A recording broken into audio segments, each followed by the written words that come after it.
Hobo with a Shotgun from 2011, also known as The Avenger, The Beggar with a Shotgun, Homeless with a Rifle, A Tramp with a Shotgun, and Shotgun Homeless.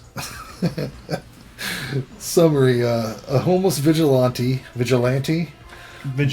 blows away crooked blows away crooked cops, pedophile Santas, and other scumbags with his trusty pump-action shotgun. Directed by Jason Eisener, who did Treevenge. Have you ever seen that? Yes, I have. Short. He was also featured in The ABCs of Death and VHS 2. Yes, I have. Written by John Davies, who wrote the original fake trailer from the Grindhouse double feature. What do you have? Do you have anything? I don't have notes on this one. Cast highlights for this film: Rutger Hauer as the Hobo, Rob Wells, who anybody who knows Trailer Park Boys, he's Ricky from Trailer Park Boys. He plays Logan. Gregory Smith, who you may remember from Small Soldiers. He's the boy in Small Soldiers. He plays Slick, one of the most despicable characters. The toy soldier. What is that? Step by step, heart to heart. Oh my god. What is happening? We went into fucking R&B 90s. That's a good song. Well, welcome to 90s R&B talk. I don't know who it is, but it's a good song. Oh, fuck. The first thing I noticed about this movie was the way it was colored. Evidently, it was digitally post-processed to make it look highly saturated with shifted colors. Rob Wells could be in a million movies, and I would always think he's Ricky. Like, he comes on, he's getting pulled by his neck. Or what's going on? He's got something around it. He's got a dumpster lid around his neck. Or not a dumpster lid, a fucking sewer lid. Manhole cover. Yeah. Around his... I'm stupid. A manhole cover around his head. And they drop him down in a sewer and pop his head off. That's a great way to start a movie. It sets the tone perfectly. They don't really make movies like this very often, like an exploitation type Don't they run over it with a car? Pull his head off. They wrap... oh, that's right. They drive off with it. It's like their move or something. I don't know. The Hobo, Rutger Hauer, R.I.P. by the way, is fucking awesome. He has lines... He says, put your knife away, kid, or I'll use it to cut welfare checks from your rotten skin. What?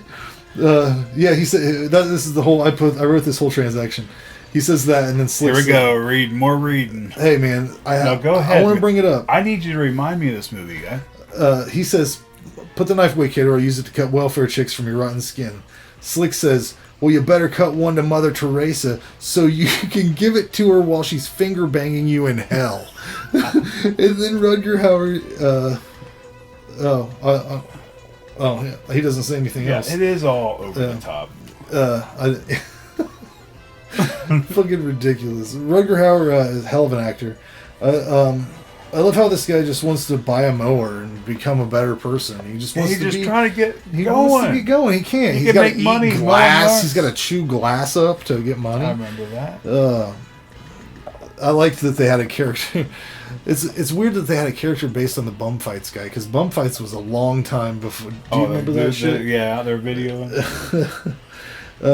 Unique music choices. I liked all the music choices. Great sound design in general. A lot of badass lines of dialogue. Awesome oversaturated gore sequences.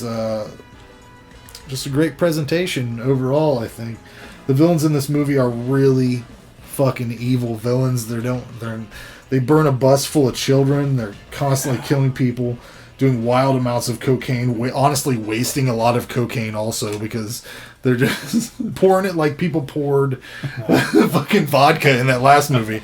Ugh. They just throw a big bag of coke down and just bite it and fucking...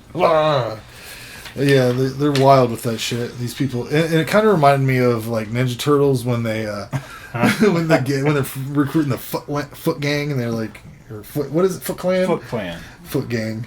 The Hobo is so great. I laughed out loud when he says, "You're crushing my smokes." Whenever he's like looking right in the face of death. Yeah.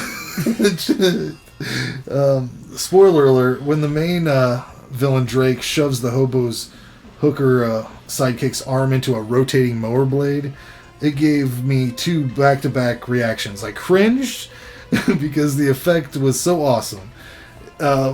First, but then she used this jagged piece of her arm to stab Drake a bunch of times, and I was just like, "That's awesome!" Like the effect is gross. It's really over the top.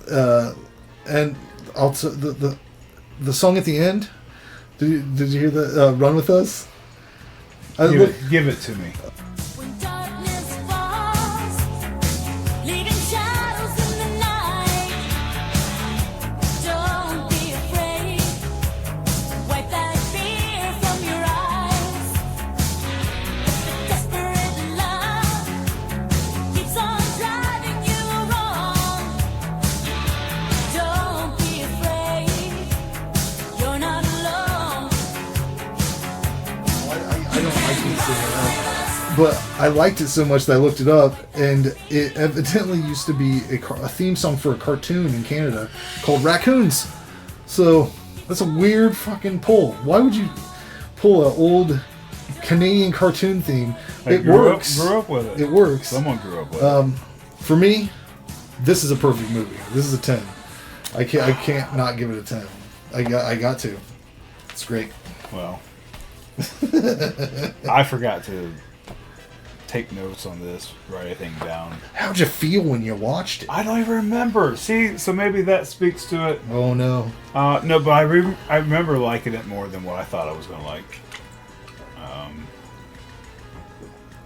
I liked his character. I liked a lot of characters in it. I have no idea even what to give it. I think it's probably middle of the road. Again, it's stretching it outside of my limits a little bit. I would say you would probably feel the same way you felt about Machete. Yeah, because this is like a Grindhouse. Yeah, it's like the same. You could put them together. I think it's middle of the road. I'm guessing I'm running out of 5 or something. There you go. But I'm sorry, Frank. That's how it rolls. I'm not the only person that loves this movie. A lot of people really. I wouldn't recommend this movie. I wouldn't. There's a million other movies that I would recommend before this one. So.